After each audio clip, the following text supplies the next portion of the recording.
रघुपति राघव राजा राम, पतित पावन सीताराम। रघुपति राघव राजा राम, पतित पावन सीताराम। रघुपति राघव राजा राम, पतित पावन सीताराम। रघुपति राघव रघुपति राघव राजा राम, पतित पावन सीताराम। रघुपति राघव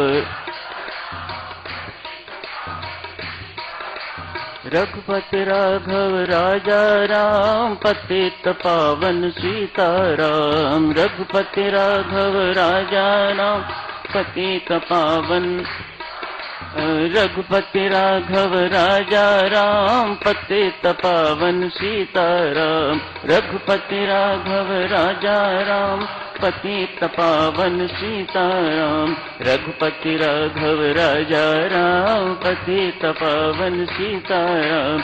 रघुपति राघव राजा राम, पतित पावन रघुपति राघव राजा राम, पतित पावन सीताराम। रघुपति राघव राजा राम, पतित पावन सीताराम। रघुपति राघव राजा राम, पतित पावन सीताराम। रघुपति राघव राजा राम, पतित पावन सीताराम। रघुपति राघव राजा राम, पतित पावन सीताराम। रघुपति राघव राजा राम, पतित पावन सीताराम। रघुपति राघव राजा राम, पतित पावन सीताराम। रघुपति राघव राजा राम, पतित पावन सीताराम। रघुपति राघव राजा राम, पतित पावन सीताराम। बहुत बहुत धन्यवाद दीपावलिया, बहुत सुंदर, शाबाश। स्वर्गीय लाला भगवान दास कत्याल, जिनके सुपुत्र हैं श्री वीरेंद्र कत्याल और बहू हैं श्रीमती मंजू कत्याल, स्वामी जी महाराज के निर्वाण के उपरांत कुछ ही दिनों के बाद उन्हें श्रद्धांजलि अर्पित करते हैं, श्रद्धा सुमन अर्पित करते हैं। उस समारोह में वह फरमाते हैं, मैं 1932 में स्वामी जी महाराज से पहली बार मिला था। 28 साल स्वामी जी महाराज की कृपा के पात्र रहे वे।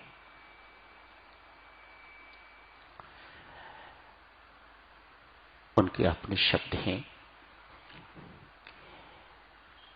उनसे मिलन के उपरांत मेरे जीवन में बहुत परिवर्तन आए। ऐसे समय भी आए जब मुझे अपने संकटों का बखान उनके श्री चरणों में रखना पड़ा।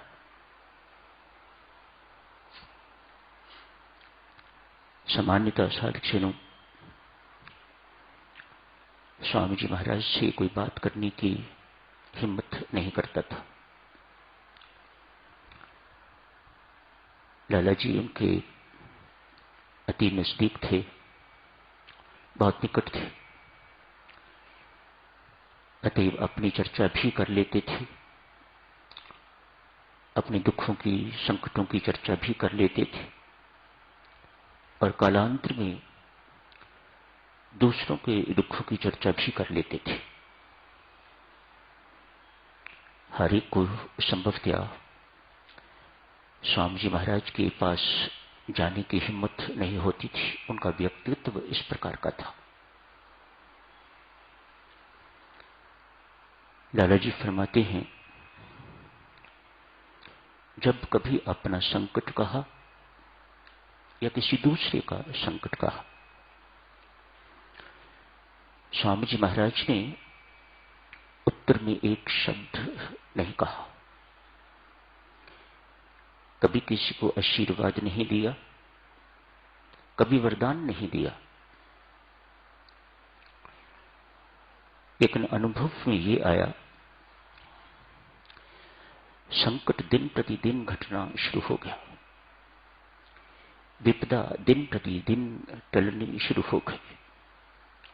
रोग दिन प्रतिदिन खत्म होता चला गया।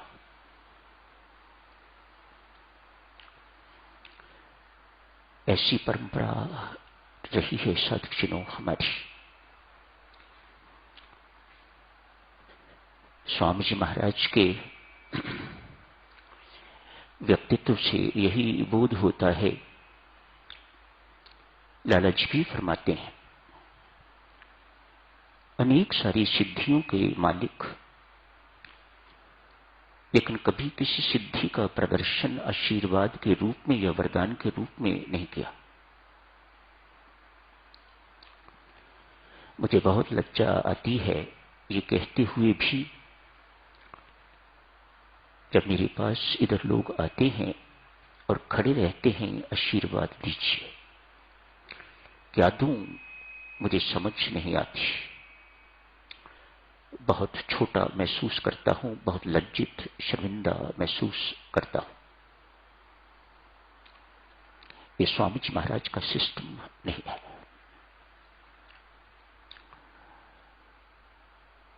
अभी गुरदासपुर से आया, बहुत सी डाक पीछे से इकट्ठी हुई थी।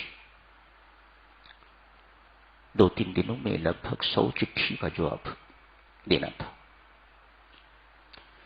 उसमें एक चिट्ठी थी, 3 बड़े पृष्ठ, कॉर्नर टू कॉर्नर, एक कोने से दूसरे कोने तक छोटे छोटे शब्दों में, अक्षरों में लिखी हुई चिट्ठी। यदि शबनम जी लिखें उसे तो शायद 10 पृष्ठ हो जाएं।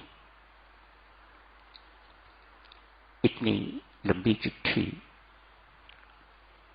सोचा तत्काल तो इसे पढ़ नहीं सकूंगा। तत्काल इसे पढ़ा तो बाकी चिट्ठियां जवाब देने को रह जाएंगी। 2-3 दिन के बाद उस चिट्ठी को पढ़ने की बारी आई। बात तो इतनी ही थी लिखी हुई कि पिछले 6 माह से मेरे पति मेरी ओर देखते भी नहीं। मैं बहुत दुखी हूं, मेरा मार्गदर्शन कीजिए।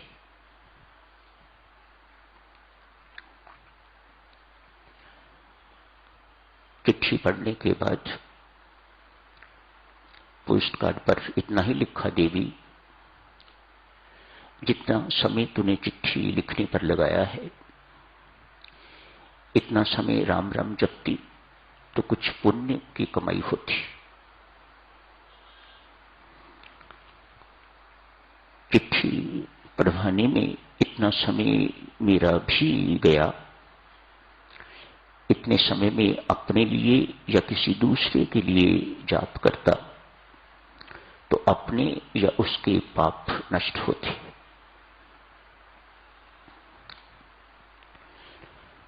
देवी मुझे लगता है तुझे अपने आप को सुधारने की जरूरत है। आपने स्वयं लिखा है कि जो कुछ हुआ है इसमें गलती तो मेरी भी है। उनकी क्या गलती है मैं नहीं जानता, लेकिन आपको सुधारने की जरूरत है। आप सुधरो। बहुत दफा साधुजनों, अपने आप को सुधारना बहुत कठिन बात है, इसलिए इस मार्ग को कोई अपनाता नहीं।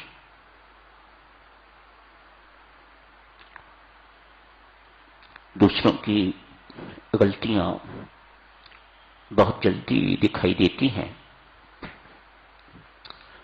उनकी गलतियों को बखान करना, बढ़ा चढ़ा के चर्चा करना, बढ़ा चढ़ा के उनका चित्रण करना, पिक्चराइज करना उनको, ये हमारे स्वभाव हो गए हुए हैं।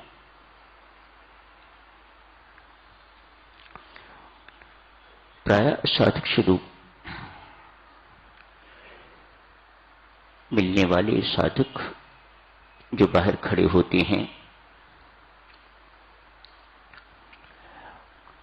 यदि उनसे पूछा जाए कि क्या काम है, क्यों मिलना है, तो बतलाने से कतराते हैं। Who are you to ask.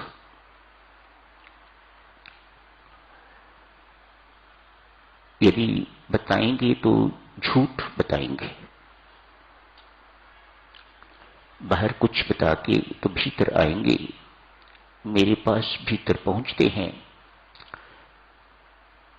तो बिल्कुल अलग बात करते हैं। इस स्थान पर आके भी झूठ बोलना, बेईमानी करनी या हेराफेरी करनी कितना बड़ा पाप है। क्या कमाई करके यहां से ऐसे साधक जाते होंगे। उदाहरण दिया, मुझे यकीन है उस साधक ने बाहर राजीव खन्ना जी को यही कहा होगा या शबनम जी को यही कहा होगा, मेरे घर की समस्या है, डाइवोर्स केस चल रहा है। शबनम जी ने द्रवित होके अंदर जा,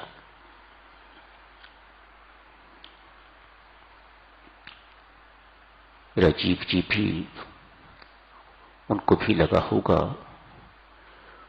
कोई दुखी है, अंदर जाना चाहिए। जैसे कोई अंदर दुख निवारण केंद्र बना हुआ है। मेरे पास पहुंच के क्या कहते हैं, क्या मेरे जीवन में ऐसा अवसर आएगा जब मैं तेरे पांव दबा सकूंगा। कि भाई इतनी सी बात के लिए ही आप भीतर आए हो। क्या कहे व्यक्ति ऐसे साधकों को, कितना समय बर्बाद होता है इन सब बातों में। मेरा समय तो जो है सो है ही, लेकिन साधक अपना कितना समय बर्बाद करते हैं। कल चर्चा चल रही थी, प्रभु राम के सिर के ऊपर